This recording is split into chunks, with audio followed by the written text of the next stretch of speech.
Hey, for this video, I just want to do a quick unboxing for you of this LaCie 5TB rugged storage system here.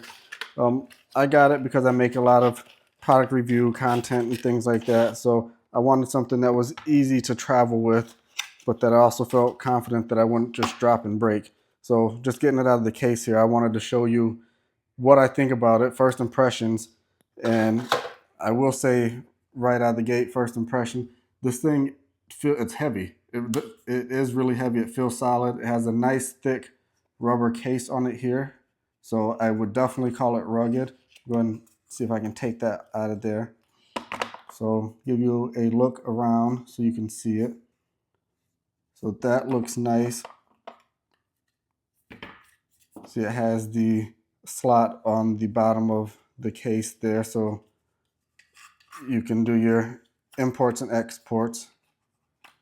And then see if there's anything else here.